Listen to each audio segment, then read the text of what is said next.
à tous, encore ravi de vous retrouver en cette période de confinement.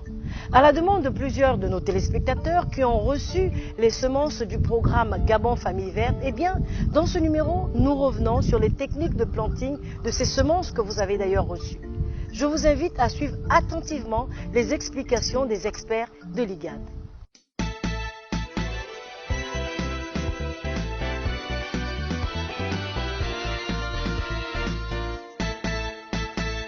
Bonjour, bienvenue dans Gabon Famille Verte.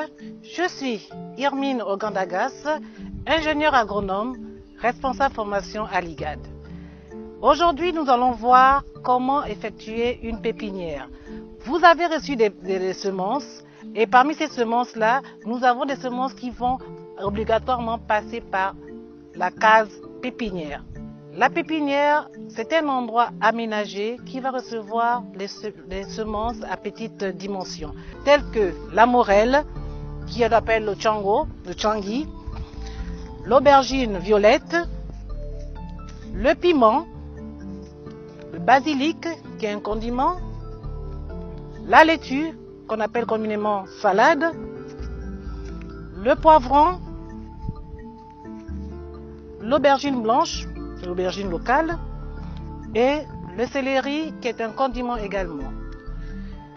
Pour pouvoir effectuer notre pépinière, nous avons différents types de semis qu'on va réaliser. On va commencer par le premier type de semis qu'on appelle le semis à la volée.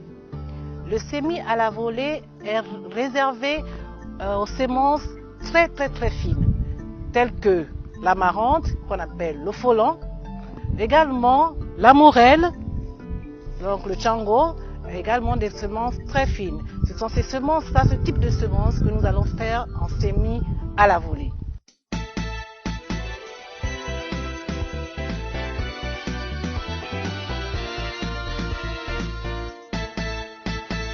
Pour pouvoir effectuer ce semis à la volée, comme on a dit, on aménage cet espace.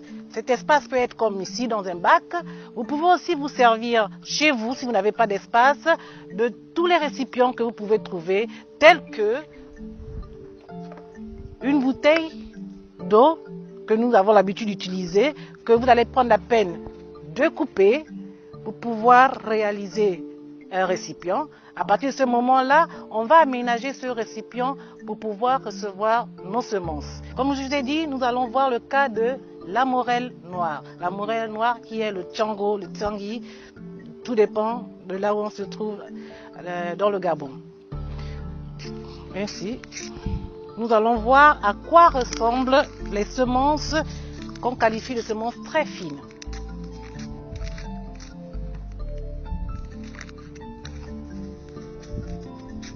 Voilà, nous avons des semences de morelle qui sont qualifiées de semences très fines. Nous allons prendre cette même quantité de semences, nous allons prendre 2 fois ce volume de semences, on va prendre 2 fois ce volume de semences de sable.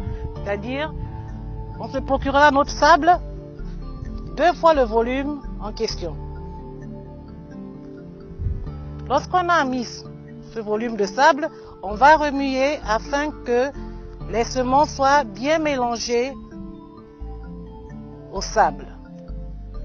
Pourquoi faire ce mélange? Ça va nous permettre de pouvoir étaler facilement nos semences pour que nos semences ne se retrouvent pas à un seul endroit. Ainsi, lorsque nous avons fait notre mélange, nous allons épandre légèrement sur l'espace aménagé. Voilà, on essaye, si on veut que notre pépinière occupe tout notre bac, on va essayer de mettre ce mélange sur toute l'étendue de notre espace. Voilà. Et lorsque nous avons réalisé cet épandage, on essaye avec nos mains de remuer légèrement l'espace pour que les graines soient un peu renforcées dans la terre. Voilà, lorsque nous avons terminé cette partie, on va prendre notre arrosoir, mettre de l'eau et pouvoir arroser afin que les semences adhèrent à la terre. Voilà, nous attendons notre arrosoir comme ça et nous effectuons notre arrosage.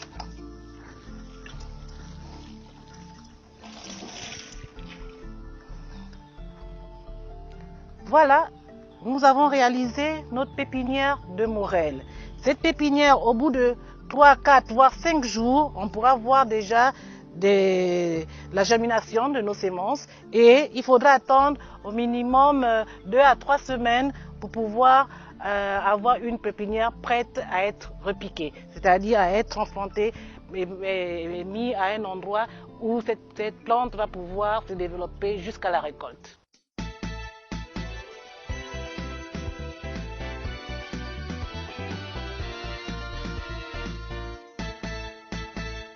Maintenant, pour ceux qui n'ont pas d'espace, ne soyez pas inquiets. Vous pouvez aussi cultiver tranquillement chez vous. Pour ce faire, vous allez utiliser un récipient. Comme je vous ai montré tout à l'heure, ce récipient fera bien l'affaire. Comment le monter?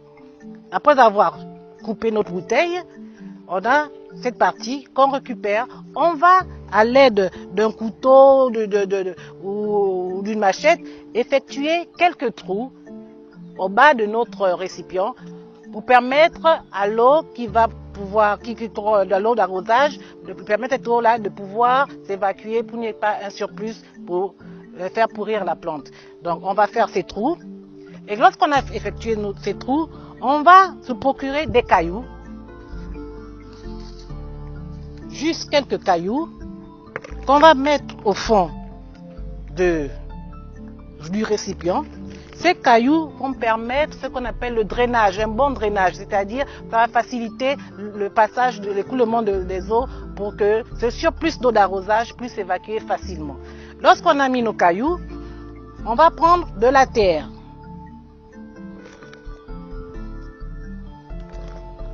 Voilà, on va mettre de la terre. Cette terre-là, si vous avez la possibilité d'avoir de la matière organique, cette matière organique ou bien du compost, vous allez mélanger à cette terre. Ici, nous avons la fiente de poule. La fiente de poule, ce n'est que les résidus de notre élevage de poules. Donc nous avons récupéré. Nous allons en mettre dans notre récipient qu'on va essayer de mélanger à cette terre. Et nous allons ensuite procéder au remplissage de notre pot. Mais rassurez-vous de ne pas remplir notre pot à ras-bord, laissez un petit espace au niveau du récipient. Et voilà, notre récipient est prêt à recevoir nos semences. Ainsi, nous allons continuer avec la morelle, puisque nous sommes dans le cas de la morelle.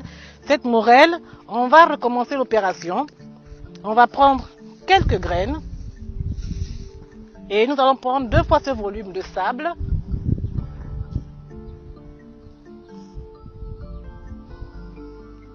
On va mélanger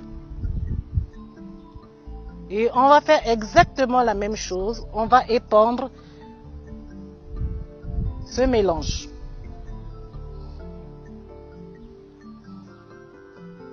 Voilà. Et comme on a fait tout à l'heure, à l'aide de la main, on va essayer de mélanger notre semence à la terre. Et ensuite, pour boucler cette étape, nous allons arroser.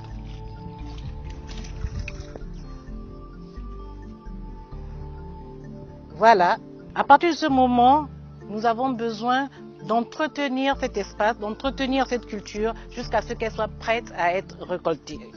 Pour pouvoir entretenir notre pépinière, il faut savoir que tous les jours, nous devons arroser cet espace. Nous prenons notre arrosoir et nous arrosons tous les jours. L'idéal, c'est le matin et le soir, si c'est possible. Sinon, au moins une fois par jour, c'est intéressant. Au cas où nous sommes en période de saison de pluie et qu'il y a des fortes pluies, on peut aussi protéger notre espace. Protéger notre espace, ça peut se faire avec les branches de palmier. on va les couper et on va les mettre au-dessus de notre bac, ou encore avec les sacs de farine qu'on va découper et on va les exposer sur le bac pour que les intempéries, les pluies ne puissent pas abîmer les jeunes plants qui seront qu'on a semés ici. À part l'arrosage, nous avons aussi d'autres travaux d'entretien, tels que le sarclage. Le sarclage, c'est le fait d'enlever de l'herbe. Donc, il faudra faire en sorte que les herbes ne viennent pas empiéter sur la culture. Pourquoi les herbes ne doivent pas empiéter sur la culture? Parce que si les herbes poussent en même temps que la culture, toute la nourriture, s'il faut parler ainsi, qu'on a mis dans ce bac, va servir également à la mauvaise herbe. Or, cette quantité de nourriture qu'on a mise ici, on l'a mise spécialement pour notre culture. Donc, il faut éviter la concurrence. Donc, enlever cette herbe-là à chaque fois qu'elle va faire son apparition. Cette opération, on l'appelle le sarclage. Il y a une autre opération qui est le binage, qui est l'action de retourner la terre, mais qui est une opération qui se fait pas souvent durant le semis à la volée, tout simplement parce que notre culture va être répandue sur toute l'étendue, donc il n'y aura pas un espace pour pouvoir faire en sorte que une croûte puisse se former. Si, pour certains, il y a des escargots, des limaces qui viennent manger nos jeunes cultures, vous pouvez prendre votre sel de cuisine que vous allez mettre sur les bords de notre bac pour qu'il n'y ait pas accès, pour que ces limaces ou ces escargots n'ont pas accès à nos cultures. Si vous voyez que ça persiste, que les escargots viennent quand même dans le bac, vous allez épandre également un peu de sel dans le bac, sans pour autant que ce sel ne touche notre culture.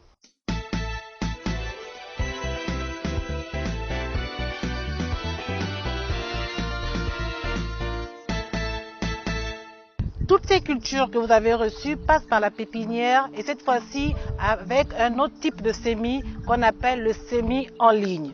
Ici, nous allons voir le cas de l'aubergine violette. Comment semer l'aubergine violette? Pour pouvoir semer l'aubergine violette, nous avons dit qu'on utiliserait la technique de semis en ligne. C'est-à-dire, il s'agira de aménager notre espace et de pouvoir réaliser des lignes.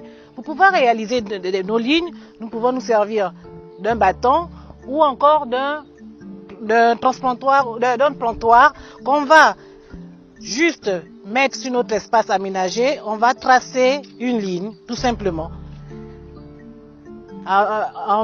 Mais faisant en sorte que la ligne ne soit pas très profonde. De cette ligne à une autre ligne, on peut se servir de notre main pour avoir l'écart entre deux lignes. Ainsi, on peut avoir entre 10 à 15 cm d'espace entre deux lignes.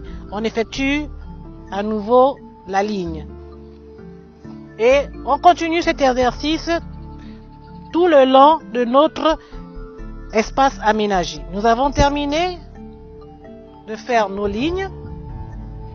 Nous allons récupérer notre semence d'aubergine violette.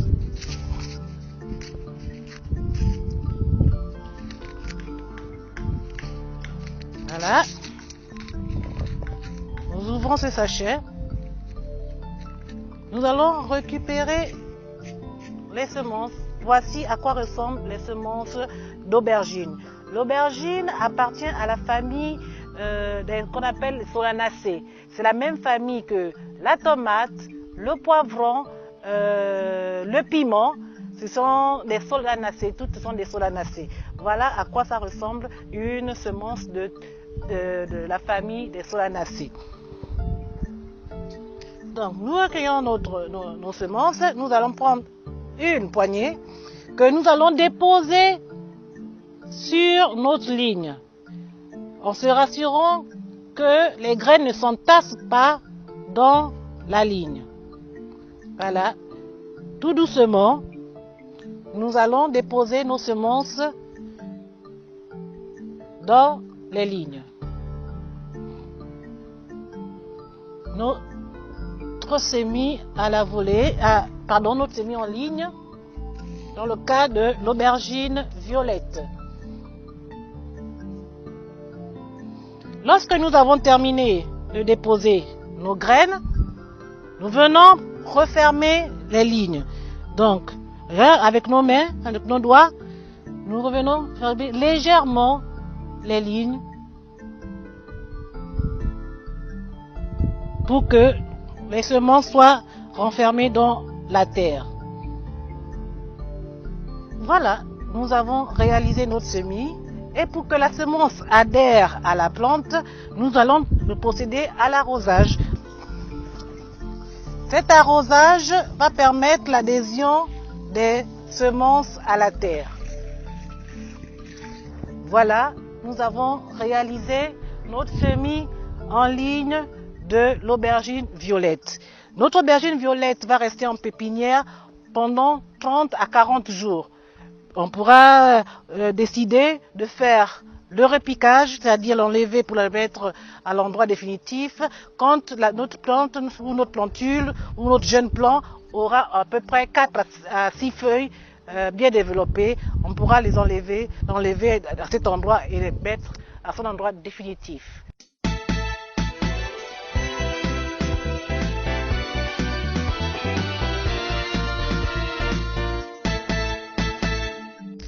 Donc, après 30 à 40 jours en pépinière, notre aubergine violette aura le temps de se développer et être prêt à être mis en repiquage. Pour pouvoir repiquer, d'abord, le repiquage, qu'est-ce que c'est?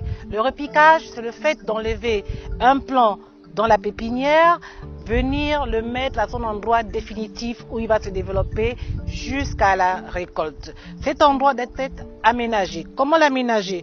Lorsque nous avons notre espace à l'extérieur, donc on vient, on remet bien, on nettoie bien l'espace, on apprête cet espace et on va procéder aux trous qui vont là où les plantes vont pouvoir séjourner. Il faut savoir que chaque culture a son écartement propre. Et dans cet écartement, pour la culture de l'aubergine violette, nous pouvons avoir entre 80 et 1 mètre entre chaque plant. Ainsi, nous allons faire un premier trou. On va se servir de notre transplantoir pour faire un trou. Et nous allons calculer. Vous pouvez prendre, si vous êtes à la maison, même le 6 mètres, le double des 4 mètres de votre fils, de votre fille, tranquille, vous prenez 2 fois, 3 fois, si c'est 20 cm, si c'est 50, vous prenez 2 fois cette longueur. Donc vous faites ça et au bout d'1 mètre ou 80 cm, vous mettez un autre trou. La profondeur de ce trou va dépendre de la taille de la partie souterraine, c'est-à-dire la partie racinaire de la culture que nous allons mettre. Comme nous savons que nous avons de l'aubergine violette, donc nous avons besoin d'un trou pas très profond, 4 à 5 cm de profondeur est largement suffisant. Donc, lorsque nous avons préparé nos trous, voilà, nous allons partir dans notre pépinière, récupérer de jeunes plants vigoureux, beaux, qui vont pouvoir être repiqués à leur endroit définitif.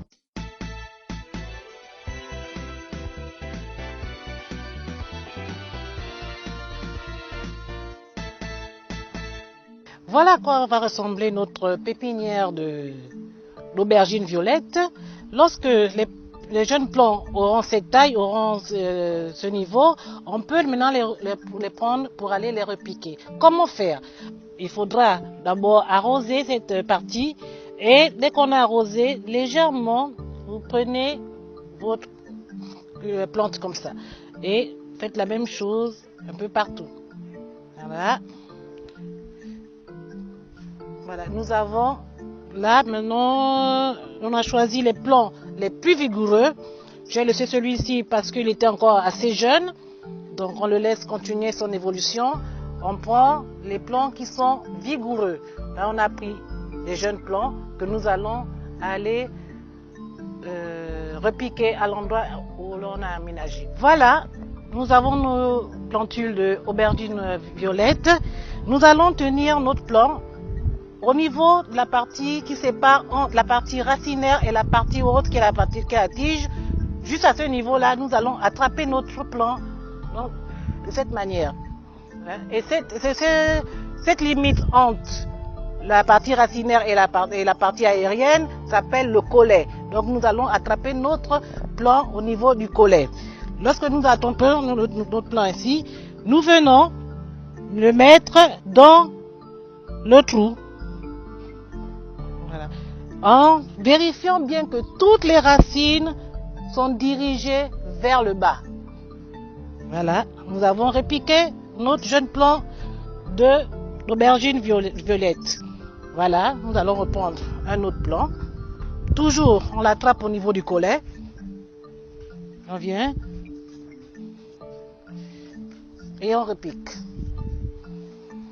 Nous avons effectué notre repiquage d'aubergine violette. Toujours pour terminer, pour que les racines adhèrent bien à la terre, nous allons arroser. Et au pied du plant, nous allons arroser. Voilà. Mais faites attention, lorsque notre plant sera assez grand, au moment de l'arrosage, il n'est pas conseillé de mouiller tout le plant parce que cela peut permettre des brûlures ou encore occasionner des maladies au niveau du fruit.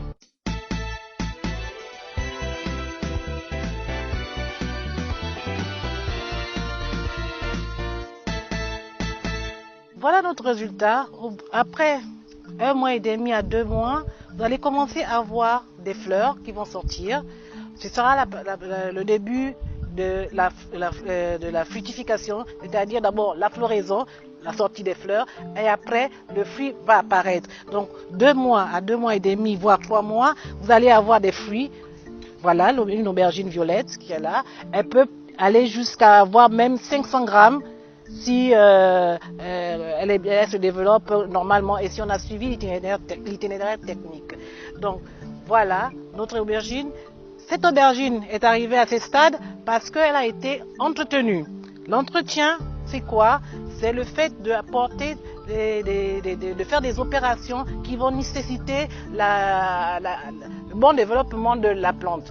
Un entretien qu'on a vu déjà en pépinière, ce sera d'arroser régulièrement notre culture. Après l'arrosage, il faudra penser au sarclage. On enlève cette herbe-là. On a encore une autre opération, c'est le binage. Le binage, vous voyez, il y a une croûte qui s'est posée là. La terre est un peu tassée à ce niveau. Il faut casser cette terre-là légèrement. Cette terre, quand elle se forme comme ça, quand la croûte se forme, l'eau a du mal à s'infiltrer, l'eau de l'arrosage a du mal à s'infiltrer. Et avec le soleil, si l'eau reste à ce niveau, avec le soleil, il y aura de l'évaporation, l'eau va partir et cette eau-là ne pourra pas aller dans la terre pour pouvoir nourrir notre culture. Voilà. Il y a aussi une autre opération, c'est le tutorage. Le tutorage, c'est quoi? C'est le fait de placer un tuteur qui va supporter le poids de notre plante, parce que quand il y aura des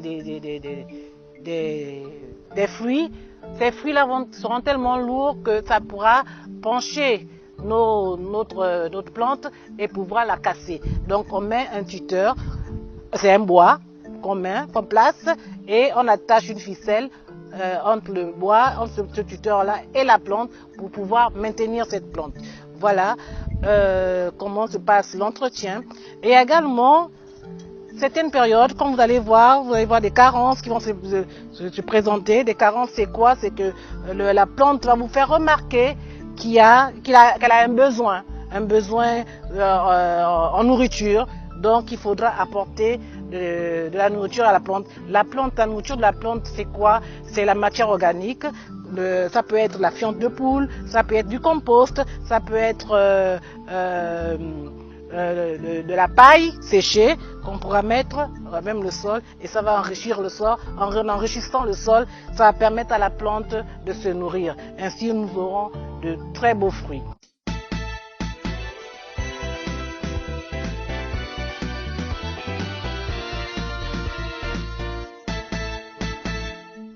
Vous avez la connaissance nécessaire, vous avez le savoir-faire, vous avez les graines. Prochaine étape, eh bien, nous descendrons chez vous pour voir comment vous mettez en œuvre cette initiative de Gabon Famille Verte. Merci encore de nous avoir suivis et à bientôt.